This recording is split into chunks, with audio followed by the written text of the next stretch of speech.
क्या है भगवान विष्णु के 4 महीने तक सोने की अद्भुत कथा का रहस्य? यह तो हम सभी जानते हैं कि भगवान विष्णु शेषनाग की सैया पर सोते हैं। वह इंसानी वर्ष के हिसाब से हर साल आषाढ़ माह के शुक्ल पक्ष की एकादशी से लेकर 4 महीने के लिए विश्राम पे जाते हैं। शास्त्रों के अनुसार इस समय के दौरान हमें कोई भी शुभ कार्य नहीं करने चाहिए, इसलिए इन दिनों में शादी, जनेऊ, मुंडन, मकान की नींव डालने का काम नहीं किया जाता है और इसका वर्णन हमारे ग्रंथों में भी मिलता है। भगवान विष्णु आषाढ़ माह के शुक्ल पक्ष की एकादशी को देवशयनी एकादशी कहा जाता है। पुराणों में बताया गया है कि देवशयनी एकादशी से लेकर अगले 4 माह के लिए भगवान देव प्रबोधनी तक निद्रा में चले जाते हैं। हिंदू धर्म में देव सो जाने की वजह से कोई भी शुभ कार्य नहीं किया जाता है। अब आपको बताते हैं कि भगवान आखिर क्यों 4 महीने तक सोते रहते हैं। वामन पुराण में बताया गया है कि असुरों के राजा बलि ने अपने बल और पराक्रम से तीनों लोगों पर अधिकार जमा लिया था। राजा बलि के आधिपत्य को देखकर इंद्र देवता घबराकर भगवान विष्णु के पास मदद मांगने पहुँचते हैं।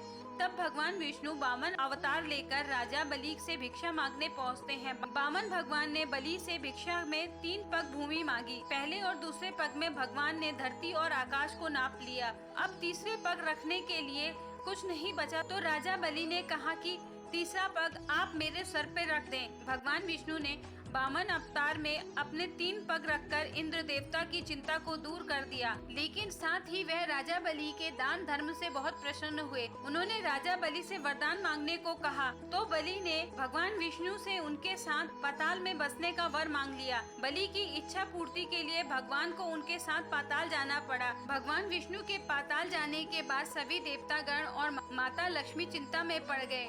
अपने पति को वापस लाने के लिए माता लक्ष्मी ने सूझबूझ के साथ पति धर्म निभाया। वह गरीब स्त्री बनकर राजा बलि के पास पहुंची और उन्हें अपना भाई बनाकर राखी बांध दी और बदले में भगवान विष्णु को पाताल लोक से वापस ले जाने का वचन ले लिया। एक तरफ भगवान विष्णु के सामने उनकी पत्नी लक्ष्मी और समस्त देवतागण थे, दूसरी तरफ वह बलि को भी निराश नहीं करना चाहते थे।